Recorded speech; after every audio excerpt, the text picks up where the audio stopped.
안녕하세요. 오늘 4월 7일 수요 예배 함께 하나님 말씀을 또 살펴보도록 하겠습니다. 오늘 본문 말씀은 고린도 후서 8장 1절부터 6절까지 말씀을 보도록 하겠습니다. 제가 읽겠습니다.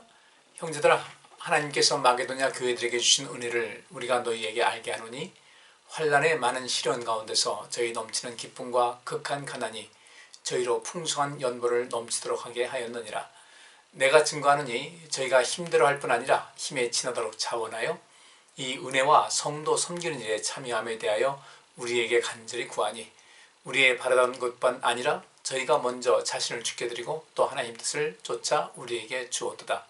이러므로 우리가 디도를 권하여 너희 가운데서 시작하였은즉 이 은혜를 그대로 성취케 하라 하였노라. 아멘.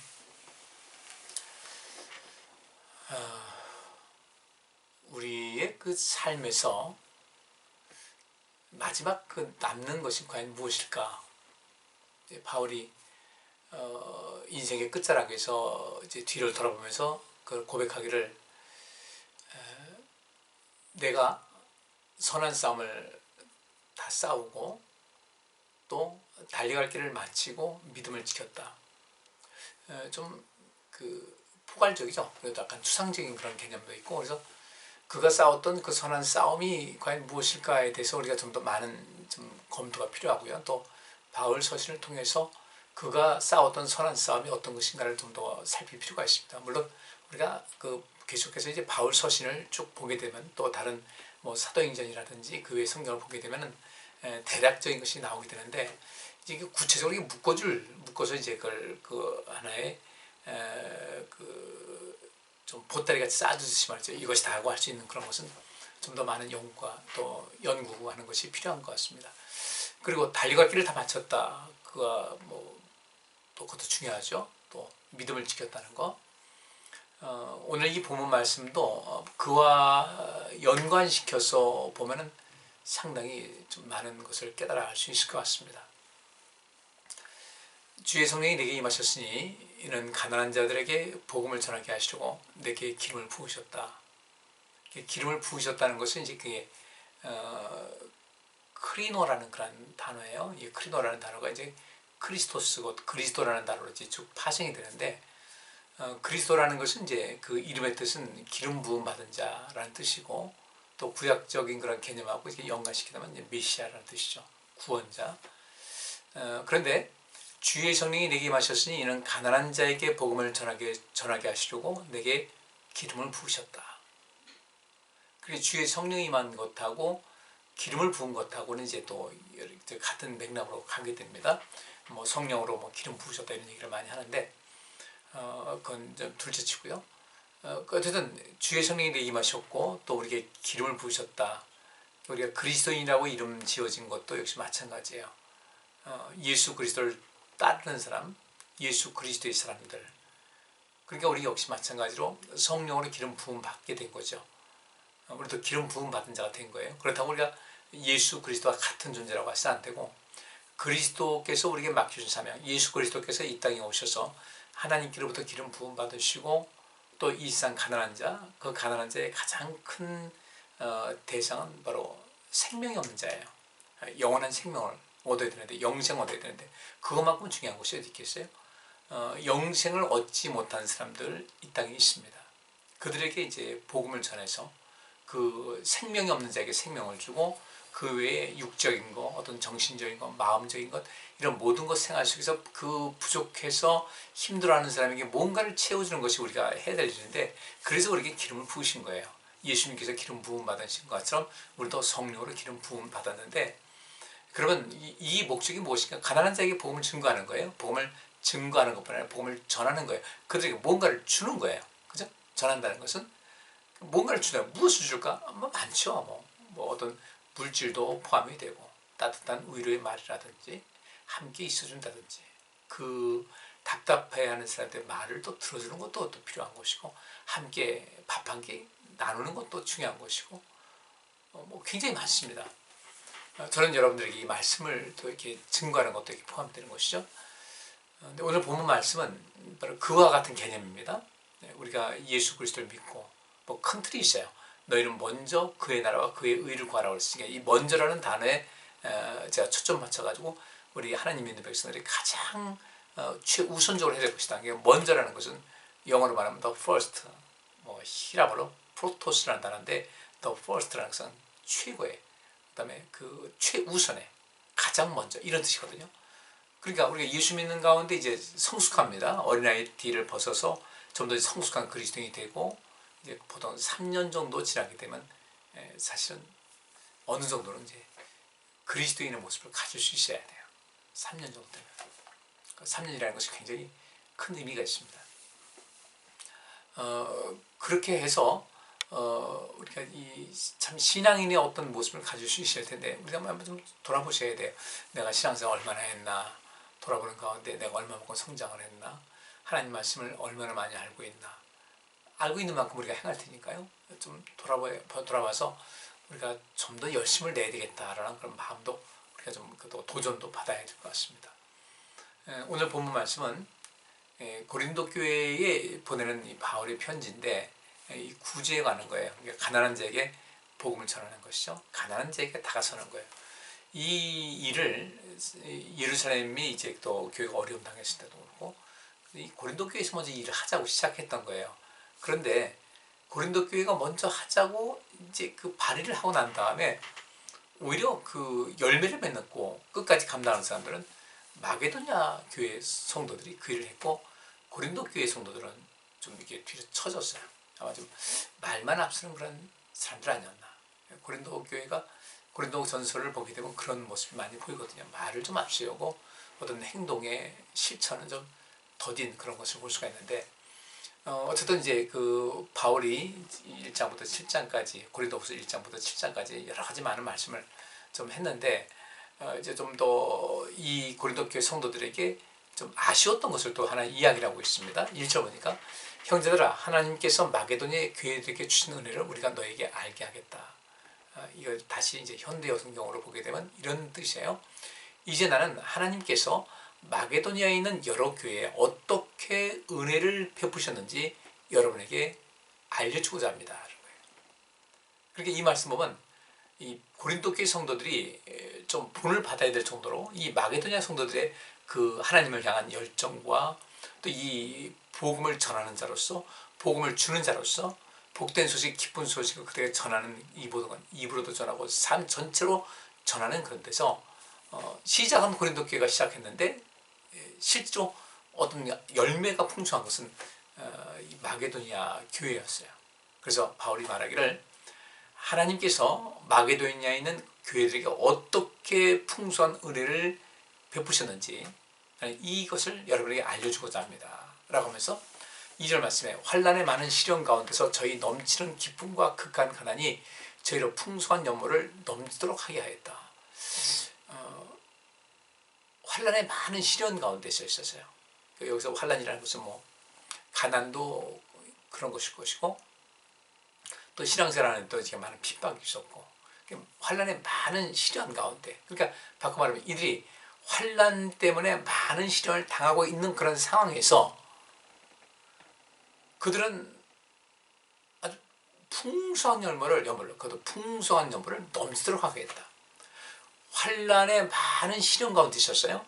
많은 어려움과 역경 속에 있었음에도 불구하고 그 많은 어려움과 역경을 또 극도의 빈곤을 겪으면서도 기쁨에 넘치는 마음으로 어려운 사람들을 구제하는데 많은 그 기부금을 냈다는 겁니다. 구제금이죠. 생각해 보세요. 그게 과연 그게 가능할까? 많은 어려움을 겪고 있어요. 또 역경을 당하고 있어요. 또 극도의 빈곤을 겪고 있어요. 그러면 사람들은 아무래도 움츠러들잖아요. 그럴 수밖에 없는 거거든요. 심리적으로 있죠. 여러분들 가끔 이렇게 애벌레 같은 거예요. 건드려 보세요. 쫙 웅크려요. 사람이 추우면 웅크리죠. 무서워도 역시 마찬가지 웅크려요. 그리고 가난한 주의 성령이 내게 임하셨으니 가난한 자들에게 복음을 전하게 하시려고 할 때 그 가난한 자가 이제 어떤 이유에서 웅크리고 있는 사람들이에요. 그러니까 많은 어려움을 당하고 역경을 겪고 있고 또 극도의 그 빈곤을 겪고 있으니 사람은 본능적으로 이렇게 위축이 되고 남들을 바라보고 살필 수 있는 그런 여지, 그런 정신적인 여유가 없게 되잖아요. 그런데 희한한 것은 이 마게도냐 성도들은 또 그렇게 많은 어려움과 또 역경을 당하고 극도의 빈곤을 겪으면서도, 잘 들으세요. 이것이 그 에너지원이에요. 기쁨에 넘치는 마음이 있었어요. 그 안에 굉장한 기쁨이 있었다는 겁니다. 이 기쁨이 과연 어디서 왔을까? 분명히 주변 환경, 우리 한번 보세요. 많은 어려움과 역경을 당하고 극도의 빈곤 속에 있을 때에 내 안에 기쁨이 있을 수 있을까? 근데 마게도냐 교회는 그랬다는 거예요. 여기 이제 우리가 좀 연구할 필요성이 있어요. 많은 어려움과 역경을 당하고 극도의 빈곤을 겪으면서도 그 기쁨에 넘치는 마음을 가질 수가 있구나. 우리는 그래서 어떻게 이렇게 할 수가 있지? 불가능하다고 보통 생각하기 쉬운데 마게도냐 교회는 그렇지 않았다는 거예요. 그러니까 이 물이 높은 데서 낮은 데로 흐르듯이 이 마게도냐 성도들이 지금 당하고 있는 이 처한 환경은 많은 어려움이 있었고 역경을 당하고 극도의 빈곤에 있었음에도 불구하고 뭔가 낮은 것을 흘려보낼 수 있는 것이 있었다. 근데 그것이 어떻게 가능했을까 봤더니 그 안에 기쁨이 있었다는 거예요. 기쁨. 그 기쁨이 어디서 왔을까? 바울도 그걸 체험했겠죠. 빌립보 교회 성도들에게. 그런 빌립보서 쓸 때 감옥에 갇혀 있었는데 그 당시 감옥이 오죽했겠습니까, 환경이. 근데도 그런 기뻐하라, 내가 다시 말하는데 기뻐하라고 하거든요. 우리가 이런 것을 우리가 이 신앙생활하면서 관심 가져야 할 것은 그렇다면 나도 좀 기뻐할 수 있지 않을까. 근데 나는 이 지금 많은 어려움을 당하고 역경을 당하고 극도의 빈곤 속에 있던 이 마게도냐 교회 성도들이 이 속에서도 기쁨에 넘치는 마음이 가지고 있었다면 내가 못 가질 이유가 없지 않겠습니까? 그런 기쁨을 못 가질 이유가 없는 거죠. 우리가 이걸 한번 생각해 보시자고요. 그러면 저들이 어떻게 해서 그런 기쁜 마음을 가졌을까? 넘치는 기쁨, 아주 극도의 빈곤을 겪으면서도 기쁨에 넘치는 마음에 기쁨이 넘쳤어요. 어떻게 가능했지? 이건 우리 개인적인 생활의 문제니까 여기서 상투적인 겁니다. 믿음 가운데 거하세요. 믿음 있으면 가능해요. 맞아요. 맞긴 하는데 공감이 안 되잖아요. 그죠? 그래서 이건 우리가 이 신앙생활 하면서 개인적인 체험이 꼭 필요한 부분이라는 거죠. 그리고 그 개인적인 체험이 그 핵심은 뭐냐면 성령 충만이에요. 바꿔 말하면 분명히 가진 것도 없어요. 어려움도 있고 그런데 걱정이 안 돼요. 이게 보통 자신감 있는 사람들이 보이는 일반적인 모습입니다. 당당하죠. 근데 우리는 그 자신감, 이것도 믿음의 한 부분입니다. 그 자신감 필요해요. 내가 약할 그때 강한다는 그런 말씀도 있지만은 어쨌든 우리 인생 살아갈 때는 하나님께서 함께 하시는 믿고 삶에 대한 자신감이 있어야 돼요. 그래야 앞으로 뭔가를 이룰 수가 있어요. 자신감, 자존감, 그리고 특별히 뭐냐면 하나님을 믿는 믿음. 이스라엘 백성들이 애굽에서 나왔을 때 처음에 나올 때는 많은 거 갖고 나왔겠죠. 짐승도 갖고 나왔고 끝까지 그 짐승들은 계속 갖고 다니면서 짐을 들였을 테니까. 근데 어느 때가 되니까 문제가 발생했어요. 뭐냐면 식량의 문제예요. 식량의 문제, 물의 문제. 이거 생명을 유지하는 가운데 굉장히 중요한 그런 부분이니까. 그런데 식량이 떨어지고 물이 떨어졌을 때 하나님께서는 그때 식량은 이제 만나를 통해서 매일 내려주면서 광야 생활 끝나고 그들이 가나안 땅에 정착해서 보리 수확을 할 때, 첫 수확을 할 때까지 하나님께서 계속 만나를 내려주신 거거든요. 그럼 그런 분이시다. 반석을 통해서 물을 내려주셨다. 낮에는 구름 기둥으로 적당히 태양을 가려서 이들이 고통받지 않게 했다. 밤에는 불기둥, 엄청난 것이었겠죠. 그리고 하나님의 능력으로 어떻게 못했겠어요? 따뜻한 그런 것을 했을 텐데. 그렇게 해서 도우시는 하나님이시라면 우리가 성경을 근거로 본다면 많은 어려움과 역경을 당하고 극도의 빈곤을 겪으면서도 기쁨의 마음을 갖지 못할 이유가 없다는 거죠. 우리 한번 같이, 저도 마찬가지고 우리 성도님들도 마찬가지고 이 부분을 한번 좀 생각해 보시죠. 오늘 뭐 더 이상 길게 할 것도 없을 것 같아요. 이 짧은 시간이지만 맞아, 난 근데 왜 기쁨이 없지? 왜 그럴까? 분명히 내 안에 기쁨이 없다는 것은 뭔가 채워지지 않고 있다는, 뭔가 어떤 것이, 내가 원하는 어떤 것이 채워지지 않을 때 삶이 좀 다운되거든요. 기쁨을 잃어버리고. 근데 역으로 이 마게도냐 교회는 환란의 많은 시련 가운데서 저희 넘치는 기쁨과 극강 가난이 저희를 풍성한 여물을 넘치도록 했다. 결과는 뭐냐면요, 이들이 그렇게 많은 어려움을 겪고 역경을 당하고 극도의 빈곤을 겪으면서도 그들의 삶을 힘있게 하는 그 기쁨의 마음이 어떻게 됐는가? 다른 사람을 구제하는데 쓰라고 정말 상상 이상의 그 모금을 가능하게 했던 거예요. 대단한 거죠. 우리 왜 안 될까? 왜 어떤 내가 가지고 있는 어떤 것을 통해서 누군가를 돕고 하나님께도 헌금도 드리고 주일에 또 쓰기도 하고 어떤 사람에서 베풀기도 하는 이런 모든 것이 왜 안 될까? 실상 우리가 이게 소탐대실한다는 말이 있는데, 작은 것 탐하다가 이제 큰 것 날려버리는 경우가 의외로 많더라고요. 좀 전체를 보세요. 전체를. 누군가 밥을 이제 사는데, 예를 들어 누가 밥을 사는데 10,000원짜리를 살까 하다가 보니까 2만 원짜리가 있어요.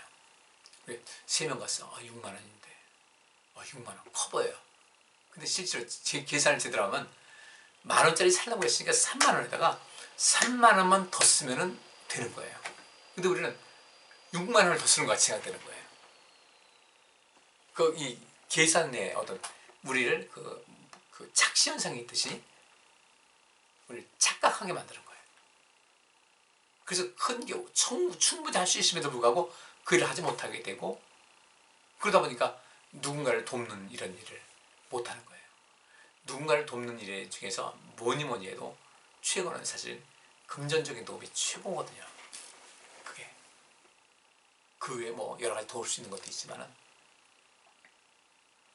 오늘 제가 길게 안 하겠습니다. 오늘 여기서 이제 제가 오늘 아주 짧게만 끝날게요. 생각해 보세요. 바울은 이렇게 얘기합니다.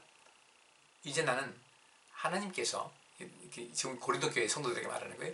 이제 나는 고린도 교회 여러분들에게 하고자 하는 말을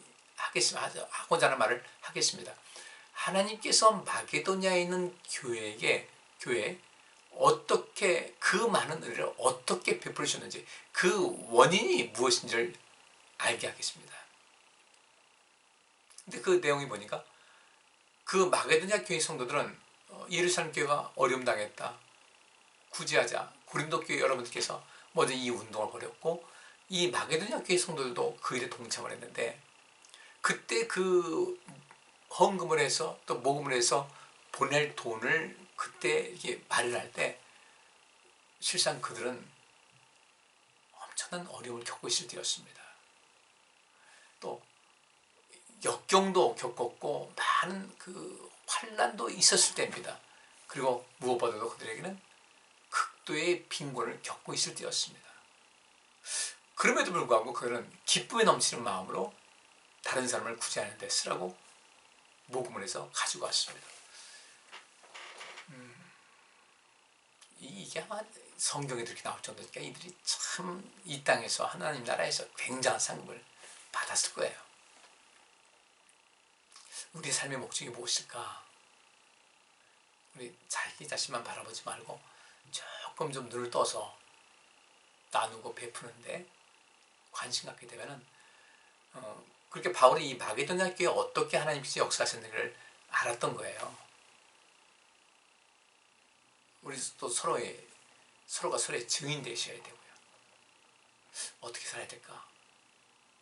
다시 한번 누가복음 4장 18절 말씀대로 주의 성령이 내게 임하셨으니 이는 가난한 자에게 복음을 전하게 하시고 내게 기름을 부으셨다. 성령 충만한 사람들은 구제하게 되어 있습니다. 돌보게 되어 있어요. 이걸 꼭 하셔야 돼요. 정말 꼭 하셔야 돼요. 이건 뭐 선택사항이 아니야. 필수 과정이에요. 대학에서 필수 과정에 그 요구하는 학점이 있습니다.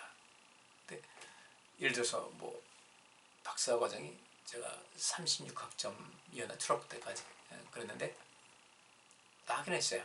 근데 그 중에서 전공 필수가 18학점인데 딴 거 듣느라고 전공 필수 과목을 12학점밖에 못 들었다.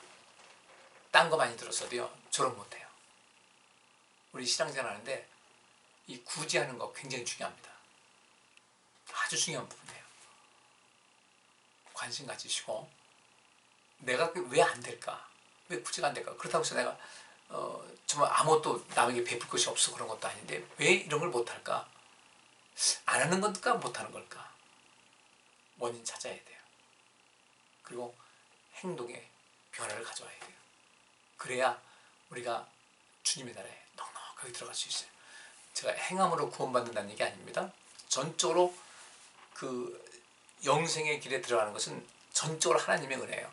우리는 뭐 거의 그야말로 죄인으로서 우리는 우리 자신을 구원할 수 있는 힘이 없어요. 근데 전적으로 이 죄에서 벗어나는 것은 무능한 상태에 있는 우리를 하나님께서 우리 건져내시잖아요.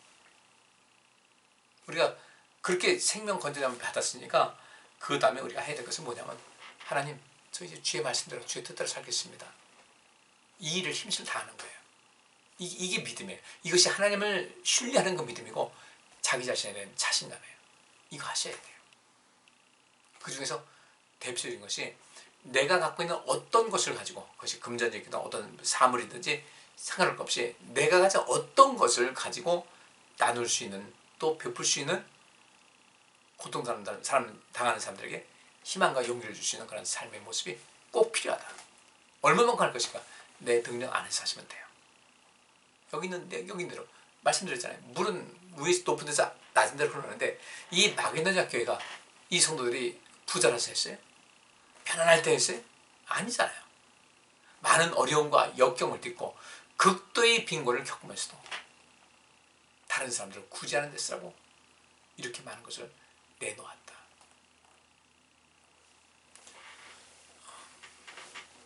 말씀 마치겠습니다. 그리고 여러분에게 생각할 수 있는 그 숙제거리를 제가 안겨드리는 거예요. 나는 어땠을까? 나는 어떻게 살아왔나? 어떻게 살고 있을까? 살아야 될까? 관심 가지시고 보다 더 새로운 모습으로 또 내일 새 아침을 맞는 여러분들 되시기를 바랍니다. 예. 말씀 듣느라 수고하셨습니다. 오늘도 편안한 밤 지내시고 또 꿈속에서라도 주님을 만나시는 여러분들 되시길 바랍니다. 감사합니다. 기도로 마치겠습니다. 하나님 감사합니다. 오늘 이 말씀같이 우리는 마땅히 가난한 자들에게 복음을 전하기 위해서 성령 받았고 기름 부음 받았는데 내가 행하지 못하는 이유는 무엇인지를 돌아보게 하시고 이제부터는 내가 하나님 말씀에 절대적으로 굴복하고 또 그 말씀에 순종해서 주의 뜻을 이루는 저희들이 되기를 원합니다. 그래서 정말 주님께로부터 더 많은 사랑과 복을 받고 영광된 삶의 역사가 대대손손 이어지는 우리 성도들의 삶이 되게 하여 주옵소서. 감사드렸고 예수 그리스도 이름으로 기도합니다. 아멘. 예, 수고하셨습니다. 감사합니다.